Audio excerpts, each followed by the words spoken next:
Is Ismail Assar ready to make his return tomorrow?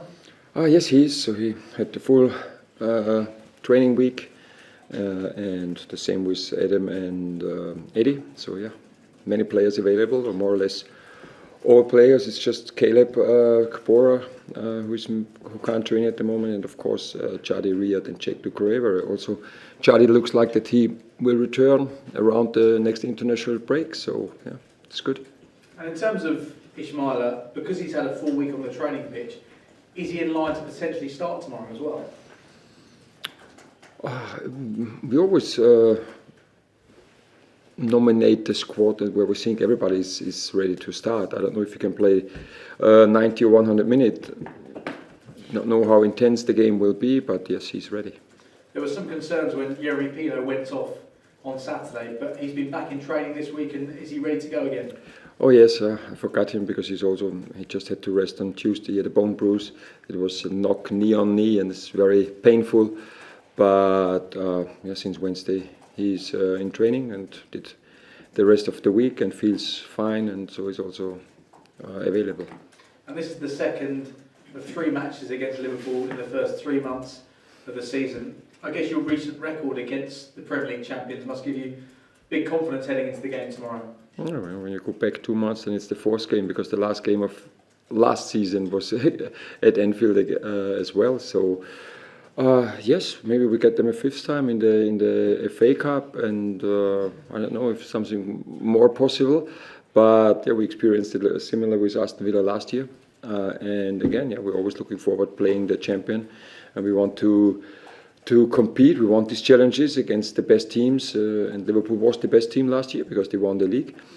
But I think we showed that we are competitive in the Community Shield, also at the end of last season. And this is what we want to show again tomorrow, that we are competitive. And then let's see how the game is going. Everybody knows how close Mark came to joining Liverpool on deadline day. How do you expect him to handle the situation tomorrow? I have no concerns at all, so I'm completely convinced, and I mention this quite often. As long as Mark is playing for Crystal Palace, he will be playing with 100%, and this is what I expect tomorrow. And I'm really convinced that he will show this again. He's an amazing player. He's in an amazing shape, and so I expect a great game from him. And again, it's gone. The window is closed, fortunately, and so he's completely focused on Crystal Palace, on his performance, on our performance, and it's like always, it's good to have him as a captain. Will the club try to ensure he stays beyond January and beyond next summer, or is there an acceptance that because of the situation he's in, because of how good he is as a player, what situation he'd be in himself next summer, that it's going to be difficult? I don't talk about transfer discussions. We had this for 3 or 4 months, and it was really made me tired, and I don't want to talk about it. I know in January it will be again for 1 month, and even when I think about it, it makes me tired. So let's talk about this great game, FA Cup winner against the Premier League champion, and that's more important than all the other stuff. Well, let's talk about something more positive then. The last time Crystal Palace went unbeaten in their first 5 league matches of the season, they finished 3rd that season. Do you feel like you have the squad and the depth in the squad to stay in the same situation and position to where you are right now? I don't know. I never know, but I think we are playing very consistently on this high level, and it's not just these 5 games in the beginning of the season. I think and I'm always shown many statistics, get many data, and I think even in 2025, I don't know exactly, but we are top 6 in the Premier League, and or I don't know, 7 or 4 or 5. And for me, it's important that we are always talking about what we can improve, and then when we are analyzing our games, we see we are doing many things really well. Yes, there is a lot of confidence, there is a lot of trust, the players among each other. Everybody knows exactly what to do, but we know that we are still we have many things to improve when we think how often we come into good situations in the final third, and then also what's the output. Even when I was told that we have the third highest XG after 5 league games, we still feel, and when we are watching back our games, that we could have created more chances, and that's now to work on it and showing the players, supporting them, encouraging them, training. We had a full week of training, was really great, even when we gave the internationals 3 days off, because we were now counting, and it looks like they have now 16 consecutive weeks playing 3 games. So then they needed time to rest, and so we started on Tuesday again, but they had off. But from Wednesday we had a week. Could do tactical training with the new players. The first week training together with this squad, and it was really great. Tomorrow you have the chance to equal the club's longest unbeaten run, which will be 18 matches.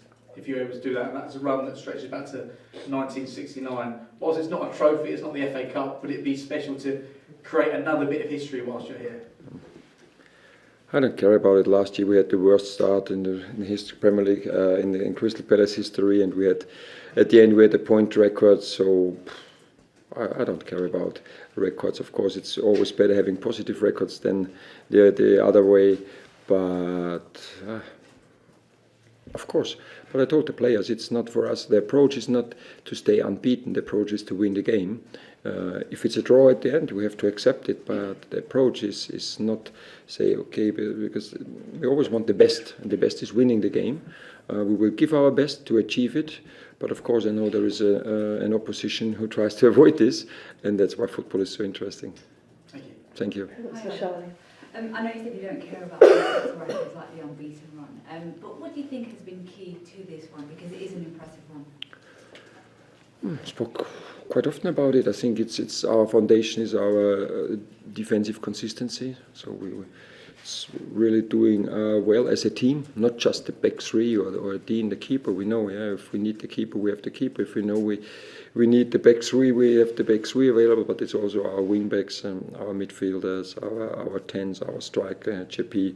How hard they are all working to do their job in our defense, and on the other side, we always show that we are able to create chances and score goals from possession, like it was at West Ham, from set plays was as well at West Ham, transition like it was in Villa. So we know we're able to create chances and to score goals. And when you have this proven over many months, this gives confidence to the team. Even if maybe, like it was again at West Ham after the equaliser for 15 minutes, we were struggling a little bit. It was not our best performance, but we always know that we are able to get the turnaround and be back in the game again and be able to play forward and create chances. And this is what helps us to stay patient in the game, to stick to our plan, to stick to our principles. And I think all this, it's not just pressing one button or two. It is just is a development over months, and now we all get the reward. But on the other side, it doesn't mean because things happened in the past that this will always be in the future, and that's why we always have to try to improve. And it's the best thing to stay at least on the same level. But we always want to achieve and reach the next level. Arne Slot was asked in his press conference what Palace's biggest threat is, and he replied with discipline, and he mentioned your defence. What do you think their biggest threat will be and is? Yes, it's such a team with so many great players and a fantastic coach. So we have huge respect for Arne Slot, coming first season into the Premier League and winning the title. And of course, we have great.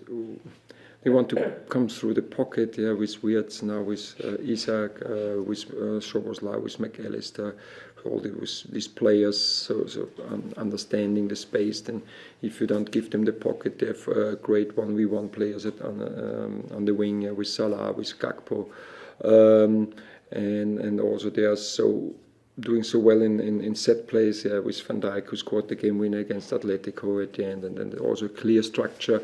So I think it's not just saying it's this or that, but on the other side is what they proved especially in this season, is that they always, is a little bit similar than we are, they always believe until the final whistle that they can win the game. I think they have 5-6 late goals where they could get the win. And so, yeah, I think it's the quality, the structure, and of course their attacking threat. You mentioned Alexander Isak, who is set to start because of Hugo Ekitike's red card the other day. What kind of a threat do you think he poses versus someone like Ekitike? They were a similar profile, yeah. Huge pace, great runners, great feeling when to run into the space, and goal scorers. Yeah, so both scored against Southampton, and Alexander Isak showed it the last years, and especially last year against Newcastle, and so yeah, just a good striker. He knows where to move, and a great finisher, but JP is doing well as well. Crystal Palace haven't won successive games against Liverpool since 2015. Of course, you got the better of them in the Community Shield. So what do you think you can take away from that game going into tomorrow's match? I think both teams play similar, because Arne Slot has his way of playing and we have our way of playing. So yeah, we watched this game back, and pretty sure they did the same, to find weaknesses in our defense, and we would try to find weaknesses where we know exactly where their threat is, how they want to play, how they are attacking. But it's not just to defend. We're always looking for our chances. Where are the weaknesses of the opposition? Also, we scored 2 goals against them, and this is now to show the players again where we think we can have our chances to create chances and score goals. And on the other side, of course, we need the foundation again, that we can control their attacking line, and so yeah, it will be a great challenge. And just finally for me, I just wanted to ask about Romain Esse. Is he in contention to be back part of the matchday squad tomorrow? No, he won't be tomorrow. We spoke to him and he did very well. So I mentioned it, I think, after the Millwall game. I said, okay, had a conversation, let's press the reset button. It looks like we have to change something, and he played 45 minutes for the under-21s. He played really well there. He scored a nice goal. And now it's also all the players are back, and he will play with the under-21s at Man United tomorrow. Maybe the 90 minutes it suits to our schedule, and then he will return on Sunday to get his confidence back. And he did really well this week. He was very positive. It looked like also a lot of weight dropped from his shoulder, and this is what we hoped with this. It was no punishment playing him there. It was really, and I told him, if I want to punish him, I don't let him play, but it's really to help him and support him to get back confidence, because we all know that if you don't have confidence in the way you are playing, you can't perform on your top level. And this is what we're trying to help, and he really takes it very positively, and of course then I'm pretty sure he will be